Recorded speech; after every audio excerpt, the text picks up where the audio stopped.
नमस्कार मित्रांनो, मी योगेश परब आपल्या सगळ्यांचं स्वागत करतो आपल्या लाडक्या चॅनलवर, ज्याचं नाव आहे खादाड। तर आज आपण बघणार आहोत अस्सल मालवणी पदार्थ जो आहे कोंबडी वडे आणि सोलकढी। तर या 3 व्हिडिओच्या सिरीजमध्ये आम्ही तुम्हाला चिकन, वडे आणि सोलकढी कशी बनवायची हे दाखवणार आहोत। तर येत्या रविवारी गटारीनिमित्त कोंबडी वडे हा बेत तुम्ही नक्की करून बघा। त्यासाठी आमचा व्हिडिओ शेवटपर्यंत नक्की बघा। व्हिडिओ आवडला तर व्हिडिओला लाईक करायला विसरू नका आणि चॅनलला नक्की सबस्क्राईब करा। तर आता आपण सुरुवातीला कोंबडी वडेमधलं चिकन कसं बनवायचं ते पाहूयात। हे चिकन साफ स्वच्छ धुवून घेतलेलं आहे आणि छोटे छोटे पीस पण केले।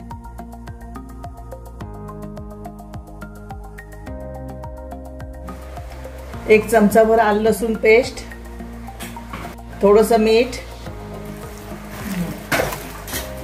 हळद, मसाला, नंतर अर्ध लिंबू,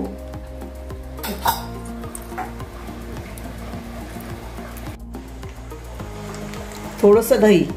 याला आपण चांगलं लावून ठेवूया।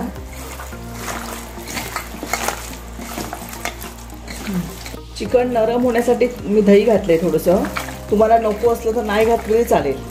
आणि दही असं सगळं लावून आहे ना, सगळ्या पीसला लावून हे झाकून ठेवायचं। आता आपण चिकन बनवूया।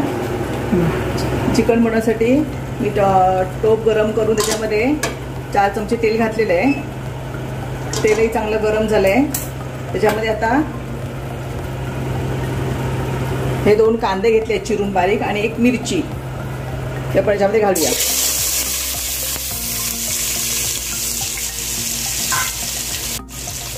आता याच्यामध्ये थोडासा कढीपत्ता घालूया आणि हे चांगलं परतून घेऊया। कांदा चांगला गुलाबी होईपर्यंत परतून घ्यायचा। आता ह्याच्यामध्ये मी हा घरात बनलेला गरम मसाला आहे तो याच्यामध्ये घालते। चिकन जास्त आहे म्हणून हा 1 चमचा मसाला घातलाय। आता थोडा घातलाय, चिकन शिजल्यानंतर थोडा घालला मसाला।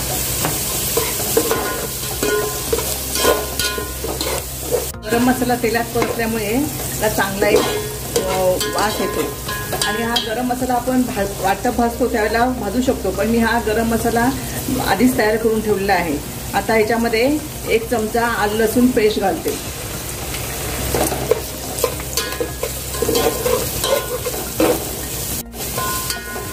आलं लसूणची पेस्ट मी 1 चमचा घातली आहे, कारण चिकनला मी अर्धा चमचा आलं लसूण पेस्ट लावून ठेवली आहे। त्याशिवाय पावसा आलं लसूण घातलेलीच आहे, त्यामुळे जास्त आलं लसूण नको। कांदा, आलं लसूण पेस्ट आणि गरम मसाला आपण चांगला परतून घेतलाय। आता याच्यामध्ये मालवणी मसाला घालूया। हा चवीप्रमाणे घालायचा। तिखट हवा असेल तर जास्त तिखट करायचं आहे। मी ते 2 चमचे घातले आणि हा परतून घ्यायचा। कांदा मसाला सगळं चांगलं भाजलेलं आहे। याच्यामध्ये मी हळद घातली नाही, कारण आपण चिकनला हळद लावून ठेवली आहे आणि आमच्या मसाल्यामध्ये सुद्धा हळद असते। आता याच्यामध्ये मी चिकन घालते।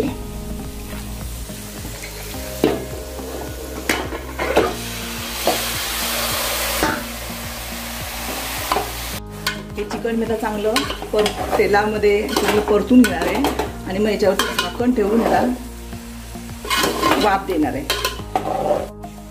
आता मी हे चिकन चांगलं परतून घेते, कारण त्याला कांदा मसाला चांगला लागला पाहिजे। परतून झाल्याबरोबर मग झाकण लावून त्याला वाफ द्यायची। आता हे चिकन चांगलं परतून घेतलं आहे, त्याला सगळ्याला मसाला वगैरे लागला आहे। आता याच्यामध्ये मीठ घालते।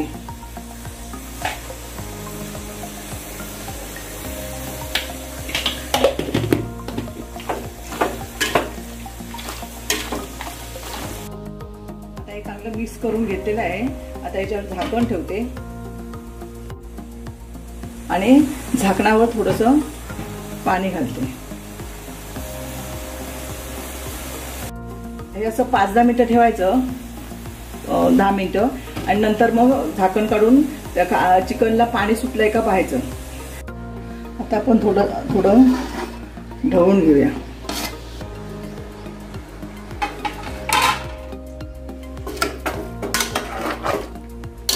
10 मिनिटं झालेली आहेत।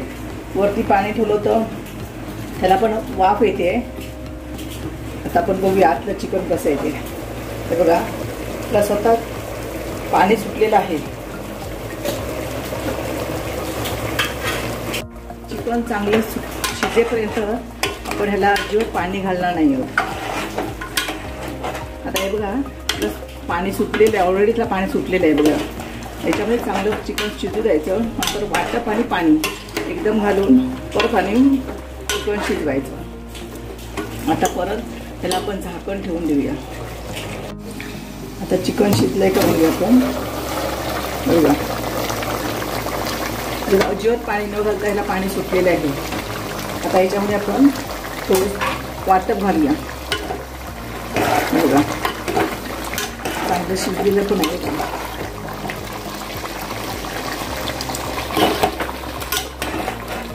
कांदा खोबऱ्याचं वाटप असं जाडसर वाटून घ्यायचं आहे, जास्त बारीक नाही करायचं. आता हे आपण त्या चिकनमध्ये घालूया.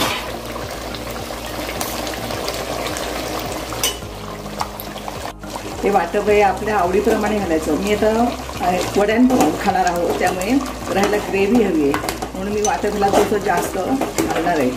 आणि आता ह्याच्याला हवं तसं आपण पाणी घालून ह्याला पातळ पण करूया. चिकनमध्ये आपण पाणी घालताना नेहमी गरम पाणी घालायचं, थंड पाणी ह्याच्यात वापरायचं नाही. हे पाणी आता आपण भांडं देऊन ह्याच्यामध्ये. चिकन चांगलं शिजलेलं आहे. आता वाटप घातलं आहे ना, ते वाटप चांगलं शिजायला पाहिजे म्हणून थोडं आपण जरा असंच आहे चांगलं रटमट होऊन शिजेपर्यंत ठेवून देऊया. हे बघा चिकन आपलं आता शिजलेलं आहे. वरती चांगलं तेलाचं तळण आलं आहे. आता ह्याच्यावरती चवीसाठी म्हणून 1 चमचा गरम मसाला घालते आणि थोडीशी कोथिंबीर घालते.